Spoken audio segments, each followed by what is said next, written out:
Have you ever wondered what SWR is? Well, stick around and let's talk about it. Hey everybody, Tim here, overlanding for fun and amateur bottle rocket pilot. And I'm sure you've been watching videos on YouTube about GMRS radio, ham radio, CB, and you hear people talk about SWR, but they never really explain it. Hopefully I can explain it in a way that'll make it easy for everybody to understand. So to get started with a little bit of the technical stuff, standing wave ratio is a mathematical expression of the non-uniformity of the electromagnetic field, or EM field, on a transmission line, or better stated, it's the relationship between forward power and reflected power. Now, as radio was being developed, a 50 ohms of impedance kind of became the standard, as it provided the best trade-off between power handling and attenuation. So whether you're interested in ham radio, GMRS radio, CB, all types of radio uses 50 ohm impedance standard. So I just brought up impedance. So what the heck is impedance? Well, the book definition of impedance is it is the apparent opposition to an electrical circuit to the flow of alternating current, which is very similar to the actual electrical resistance in a direct current circuit. In an ideal world, if we had a perfect antenna system, it would provide 50 ohms of impedance.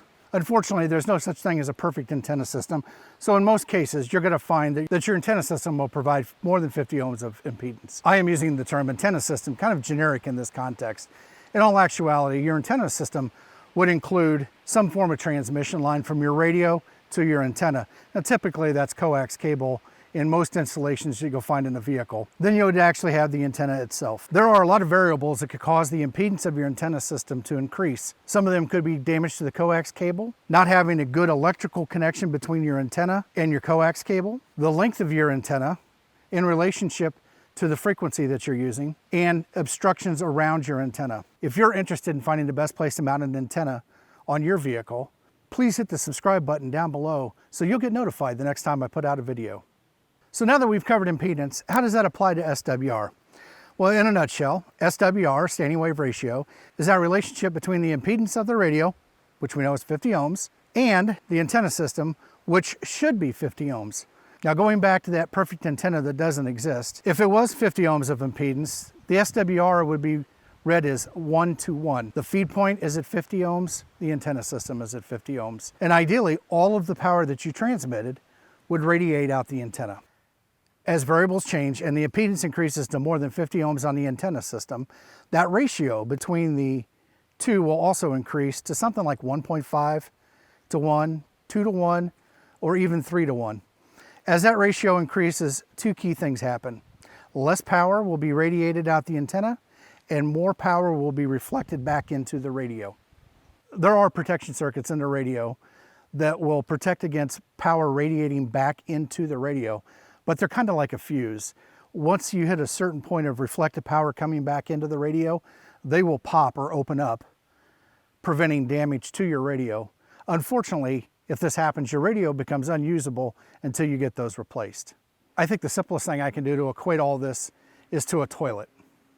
And I think we've all had to deal with a backed up toilet in our house before. So I think this is something that most people could relate to.